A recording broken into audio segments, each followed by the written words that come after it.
Mr. Secretary, in exchange with Mr. Mills, you just testified under oath that you never owned a private jet. Mr. Chairman, I'd like to enter into the record article here from February 15th of 2023. The John Kerry family private jet was sold shortly after accusations of climate hypocrisy. Mr. Secretary, do you stand by that testimony that you've never owned, or I personally, your family? by your family? Personally, yes. My wife owned a plane and sold the plane. You flew on that plane?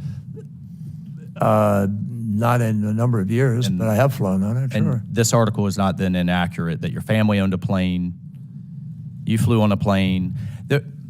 My wife owned the plane. Here's the issue. Yeah. This isn't some kind of partisan gotcha.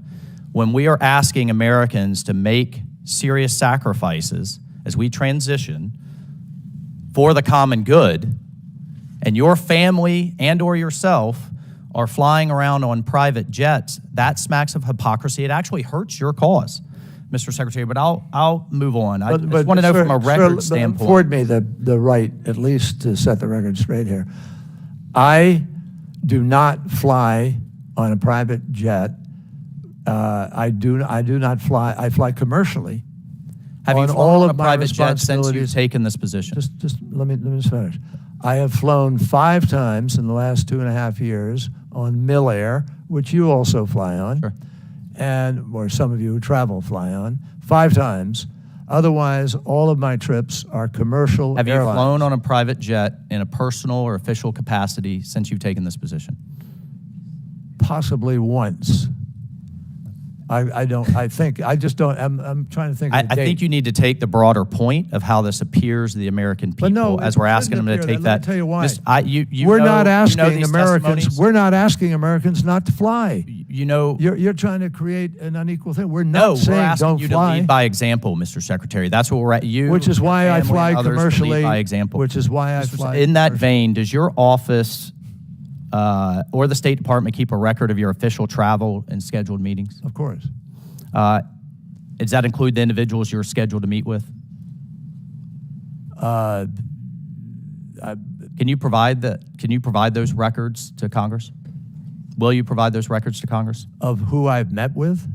Your official travel. Your official travel, taxpayer funded, while in this position. Sure, happy to do so. Thank you. I appreciate that commitment. Switching topics here to some of the other diplomacy you've conducted. In a 2018 interview, you admitted to speaking with Iranian Foreign Minister Zarif, quote, 3 or 4 times from the start of the previous administration. How many times did you speak with the foreign minister, the Iranian Foreign Minister Zarif, during the last administration? And I'll enter into the record, Mr. Chairman, that 3 or 4 times. So let's take that at face value. Did you communicate with him using Signal, WhatsApp, Telegram, any other? I don't recall how I communicated with him. I met him formally in the course of international, specifically I think it was at UNGA in New York.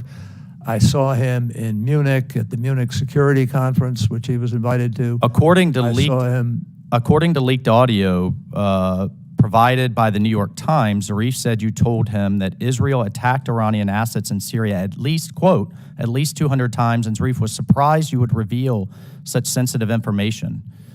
Now, that was according to leaked audio. Now under oath, do you stand by your previous denial that ever happened? I absolutely stand by. On the day that report came out, we made it crystal clear in a release that we put out that never took place.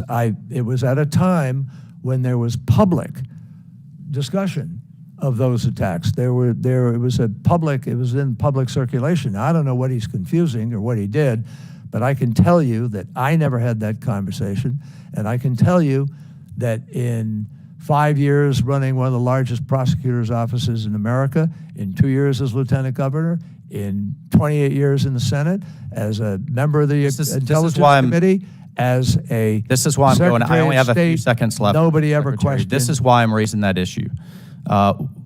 would you find it appropriate if a former Trump administration official traveled around and talked to the same officials you are and said, you don't have to abide by these agreements, hold fast till 2024, a new regime or a new administration may be coming in, and therefore undermining current administration diplomacy?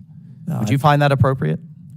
I'm not going to speak to any hypotheticals, but I can tell you I never engaged in that. Shadow diplomacy undermines American goals. Shadow diplomacy, depending on what involved. Shadow diplomacy has also saved us from a war.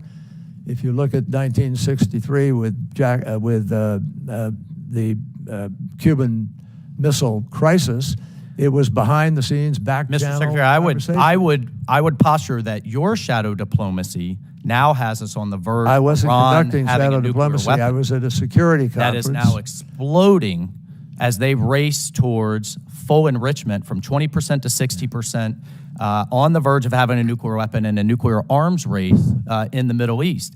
And the reason that has happened is that As Donald Americans, Trump pulled out of the we don't undermine agreement. other administrations. The reason that happened, my friend, is because Donald Trump pulled out of that agreement. There was no way they could have had a nuclear weapon under the agreement that existed.